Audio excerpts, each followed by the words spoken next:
Assalamualaikum warahmatullahi wabarakatuh. Alhamdulillahirrabbilalamin. Wassalatu wassalamu ala asrofil anbiya'i wal mursalin Sayyidina Muhammadin wa ala alihi wa sahbihi ajma'in, amma ba'du. Puji syukur kita panjatkan atas kehadirat Allah Subhanahu wa ta'ala, atas semua nikmat yang telah diberikannya kepada kita semua. Nikmat sehat, nikmat taufik, hidayah, inayah, dan yang paling besar adalah nikmat iman dan Islam. Tak lupa, sholawat serta salam kita hadiahkan kepada junjungan kita, Nabi besar Muhammad SAW. Pada kesempatan kali ini, izinkan saya untuk menjelaskan sedikit tentang amalan-amalan yang menakjubkan. Amalan-amalan yang menakjubkan adalah amalan-amalan yang ringan dilakukan, namun fadilah dan manfaatnya sangat besar. Amalan ini jika dilakukan tidak banyak memakan waktu dan tidak menghabiskan banyak energi, sehingga secara umum setiap orang mampu untuk melakukannya dengan mudah. Amalan-amalan yang menakjubkan ini ada banyak sekali, namun pada kali ini akan dijelaskan 3 amalan yang menakjubkan. 3 amalan yang menakjubkan ini yang ringan dilakukan namun dampaknya dahsyat adalah: pertama, sedekah pagi. Sedekah atau biasanya disebut dalam bahasa Arab yaitu sodakoh. Bila merujuk dalam kamus bahasa Indonesia, sedekah diartikan sebagai pemberian sesuatu kepada fakir miskin atau yang berhak menerimanya, di luar dari kewajiban zakat fitrah dan zakat yang sesuai dengan kemampuan pemberi. Sedekah dapat diwujudkan dalam berbagai bentuk, lebih luas ketimbang zakat, mulai dari bentuk uang atau dana, senyuman, menyingkirkan duri dari jalan, dan lain sebagainya. Maksud sedekah pagi dalam pembahasan kali ini yaitu sedekah yang dilaksanakan pada pagi hari atau biasa dikenal dengan sedekah subuh. Waktunya dari subuh hingga matahari terbit. Mengapa dikatakan bahwa sedekah pagi atau sedekah subuh ini termasuk dari amalan yang menakjubkan? Karena pada waktu subuh ini ada doa malaikat yang khusus mendoakan orang yang bersedekah di waktu subuh dengan doa sebagai berikut: Ya Allah, berikanlah ganti dan keberkahan bagi orang yang berinfak. Nabi Muhammad SAW mendorong sedekah dengan ekspresi berupa senyum dan berbuat kebaikan yang diniati dengan pengabdian kepada Allah sebagai ibadah. Sedekah tidak akan mengurangi apa yang kita miliki, melainkan menyimpan apa yang kita miliki untuk menjadi lebih bermanfaat bagi kita sendiri. Hadirnya niat, kemauan, dan semangat diri menjadi orang yang gemar bersedekah menjadikan segala urusan dimudahkan oleh Allah. Di balik amal sedekah ada harapan dan fadilah yang begitu luar biasa dan istimewa dari harta kita. Uluran tangan dari pemberi bukan hal yang sia-sia bagi pemberi dan penerimanya, karena akan membuka pintu kebahagiaan sehingga mengalir doa-doa suci dari penerimanya. Pemberi sedekah insya Allah akan merasakan kemudahan di setiap langkahnya seusai bersedekah. Landasan atau dasar sedekah tercantum di beberapa ayat dalam Al-Quran. Salah satunya pada Quran Surah Al-Baqarah ayat 261 yang artinya,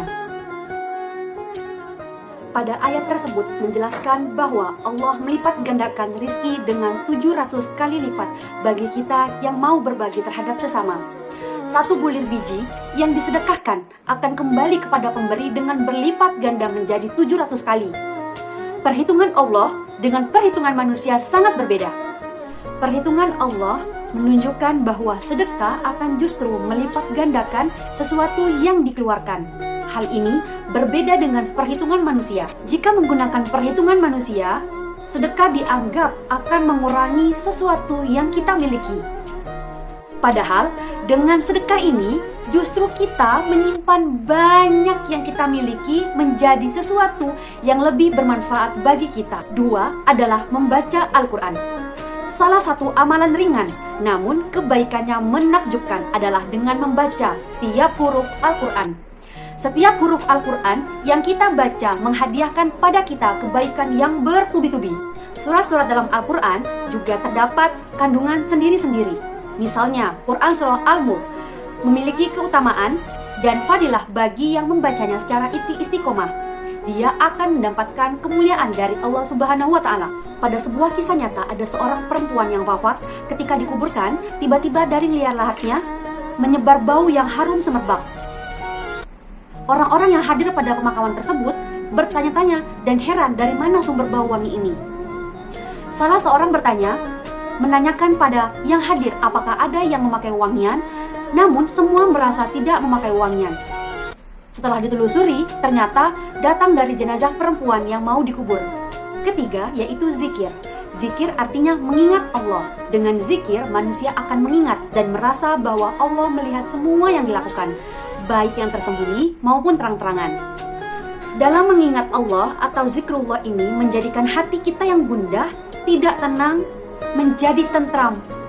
Tenang seperti firman Allah pada Quran Surah Ar-Ra'd ayat 28 disebutkan bahwa orang-orang yang beriman dan hati mereka menjadi tentram dengan mengingat Allah. Ingatlah, hanya dengan mengingat Allah hati menjadi tenang. Banyak sekali bacaan zikir yang ringan yang bisa dilakukan, namun keutamaan zikir luar biasa dan menakjubkan. Salah satu lafaz zikir adalah kalimat la haula wala quwata illa billah. Tiada daya dan upaya kecuali dengan kekuatan Allah. Selain itu juga dapat melafalkan subhanallah walhamdulillah wala ilaha illallah wallahu akbar. Maha suci Allah, segala puji bagi Allah, tidak ada satu Tuhan pun yang disembah kecuali Allah. Allah Maha Besar. Untuk melafazkan kalimat-kalimat zikir, kita tidak perlu menghabiskan tenaga yang banyak, tidak perlu mengeluarkan biaya. Dan zikir ini juga bisa dilakukan setiap saat, dimanapun dan kapanpun. Yang istimewa dari lafaz yang ringan ini adalah Allah Subhanahu wa Ta'ala sudah menjanjikan kepada kita bahwa hati kita akan selalu tenang, tidak risau, dan yakin Allah selalu menyertai kita. Demikian yang bisa saya sampaikan. Lebih kurangnya saya mohon maaf. Kesempurnaan datang dari Allah dan kesalahan hanya datang dari diri saya sendiri. Saya tutup, wabillahi taufiq wal hidayah. Wassalamualaikum warahmatullahi wabarakatuh.